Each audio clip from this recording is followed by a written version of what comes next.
60,000 people, certainly tens of thousands, have come out.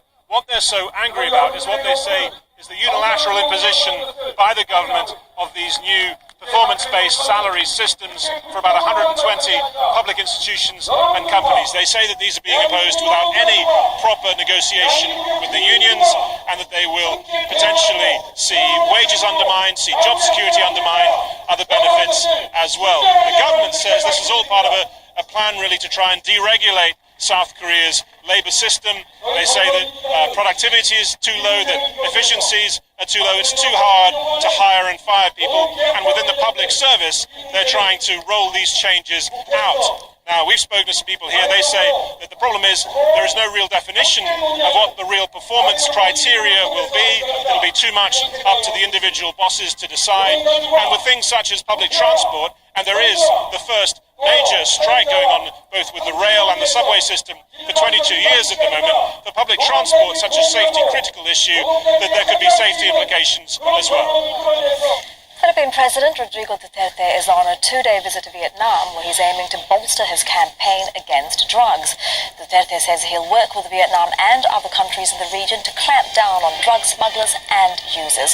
And while in Hanoi, Duterte announced he's ending joint military exercises with the United States. So I'm serving notice now to the Americans and to those who rally.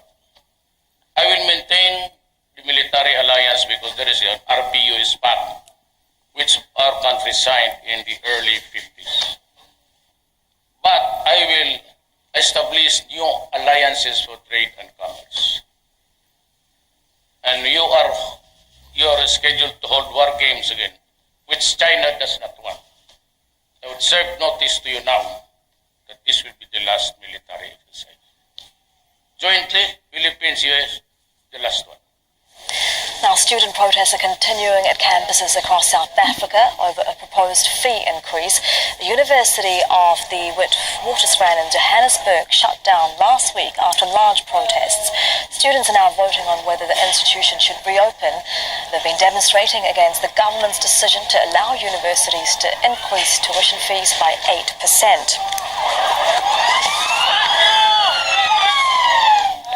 Police in Peru have fired tear gas to break up the teachers' protest. Officers in riot gear blocked the protest. The teachers are on a three-day strike demanding better pay. They're also calling for the resignation of the education minister. Now, communities in Brazil that once relied on help from the government are now searching for new ways to survive. Many of those who benefited from government-financed projects under the impeached President Dilma Rousseff are wondering what the future holds. Daniel Schreiner reports from northeastern Brazil. It hasn't rained much in this region for the past 6 years, and when the toads in the wells die and dry, you know you're in trouble. But the Workers' Party, which enjoyed overwhelming support here for many years, took action, investing in tanks to store water in times of plenty for when it was sparse. Life before the cisterns was even worse. This has been the best project that's ever been implemented here. Even with low rain, we managed to collect something for our consumption and to wash our clothes. Raimunda, her 8 children and 6 grandchildren, eke out a living here. This is their home, and they don't want to follow those who have given up and gone to the cities. We can't trust this president. He's canceling the benefits that we used to get paid during the drought. We haven't received anything since he came to power. Funding used to come from the regional capital, but is now administered from the national capital, Brasilia, more than 1,500 kilometers from here.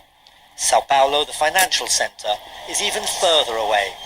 We're a long way from Brazil's political and economic centres, but it's in remote communities like this one that political and economic consequences are most harshly felt. For instance, whether a family has a water tank. The new president, Michel Temer, has said he'll raise the social payments implemented by the Workers' Party. But he's... A group of artists from countries including Syria, Iran and Cuba are using a historic setting in the US to showcase their work. Alan Schaffler went to the exhibition in San Francisco, which until now had been closed to the public. A burning man makes eye contact through the flames. Soviet and American bullets collide, a Cold War explosion sculpted in ballistics gel. A hanging woman, hands tied, spins in space. Thousands of military ID tags form one massive suit of armor.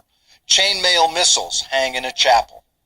All part of an art exhibit called Homeland Security in an unusual setting.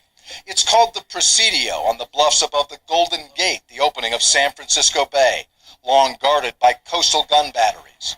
The first permanent fort was built in this area in 1776, and it's been some kind of defensive military installation for the Spaniards, Mexicans, and Americans right up through the mid-90s. So why take nearly 2.5 centuries of shore batteries and bunkers and turn it into an art gallery? The concrete bulwarks in military architecture and history make a perfect setting, says curator Cheryl Haynes, who takes us inside one of 5 different exhibit spaces. This is Battery Godfrey, which was built in the late 1800s. The works of 18 artists from 12 countries are on display, examining what we defend and why. What is home? What is safety? What do we deem as security? The walls we build between ourselves as individuals and as nations. And most importantly, fear of other, and how fear of other is at the baseline of so much difficulty today. Ethnic profiling, forced migration, cultural misunderstanding. The same organization showcased Chinese artist and activist Ai Weiwei on Alcatraz Island, San Francisco Bay's former federal prison. This show, produced in partnership with the National Park System, uses interior space the public has never seen that becomes part of the show. These are spaces that are filled with history, layers and layers of history. Visitors are challenged to answer this gaze, consider this collision, watch the ladies spin, and look inside. This is not meant to provide answers, this exhibition, but to pose questions. Difficult questions about human needs and human conflict, with no easy answers in a war-torn modern world. Alan Schaffler, Al Jazeera, San Francisco, California. U.S. Secretary of State's comments support for what it calls terrorism. At least 23 civilians were killed in Aleppo on Wednesday, meanwhile, and the city's 2 largest hospitals were destroyed. Rory Challens explains the other significant differences between the two from Moscow. The Russians have also scorned the US idea for a 7-day ceasefire in Aleppo, saying that this would a chance to regroup, rearm, and launch more attacks. They say this is unacceptable, and the most they can countenance are 48-hour humanitarian pauses. So the US-Russia negotiations that led to the collapsed ceasefire in Aleppo have almost broken down completely. India says it's launched what it's calling surgical strikes on suspected fighters in Pakistan. India's military says the strikes were launched along the unofficial border between the two countries. Pakistan is denying India's claim, saying it was cross-border fire. 2 Pakistani soldiers were killed. Amnesty International is accusing the Sudanese government of repeatedly using chemical weapons in Darfur, killing hundreds of people, and it's warning that the conflict in Darfur could be entering a dangerous new phase, despite a peace deal agreed to a few weeks ago. The Afghan government has signed a peace deal with the second biggest armed group in the country. The leader of Hezb-e Islami, Gulbuddin Hekmatyar, will be granted amnesty for past offences. He's accused of committing war crimes in the 1990s. Higher oil prices have helped stock markets after an agreement to cut oil production for the first time in 8 years. OPEC, the Organization of Petroleum Exporting Countries, says output will be reduced by 750,000 barrels a day. The deal came after hours of talks in Algiers, where Saudi Arabia and Iran overcame long-standing differences on production. Those are the headlines on Al Jazeera. Do stay with us. Inside Story is coming up next. Thank you for watching.